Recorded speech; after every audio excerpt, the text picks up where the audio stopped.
Hi అండి. నా morning vlog short వీడియోలో చూపించబోతున్నానండి మీకు. నేను లాంగ్ వీడియోలు పెడదాం అనుకుంటున్నాను కానీ టైం సరిపోవట్లేదు. అందుకని షార్ట్ వీడియోలు పోస్ట్ చేస్తున్నానండి. లాంగ్ వీడియోలు కూడా పెట్టడానికి ట్రై చేస్తాను. సరేనండి. ఉదయాన్నే లెగిసి ఫస్ట్ అయితే స్టవ్ అంతా కూడా నీట్గా క్లీన్ చేసేసుకుంటానండి. ఎందుకంటే బాగా జిడ్డు అనేది బాగా పట్టేసింది. వారానికి ఒకసారి కానీ వారానికి 2 సార్లు కానీ ఈ విధంగా క్లీన్ అయితే చేస్తూ ఉంటాను అనమాట.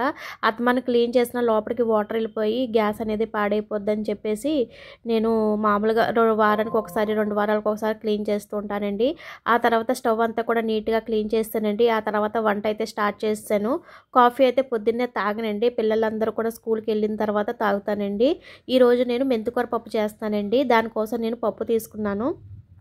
పప్పు శుభ్రంగా కడిగేసిన తర్వాత ఇదిగోండి మెంతికూర, టమాటాలు, ఉల్లిపాయలు, పచ్చిమిరపకాయలు, పసుపు, కారం, కొంచెం ఉప్పు, కొంచెం చింతపండు వేసి పప్పును బాగా ఉడికించేసుకున్నానండి. ఆ తర్వాత పప్పు గుత్తుతో మెత్తగా మెదుపుకున్నానండి ఉప్పు వేసి. ఆ తర్వాత తాలింపు వేసేసాను. ఇదేనండి నా morning routine. Bye bye. Next వీడియోలో కలుద్దాం.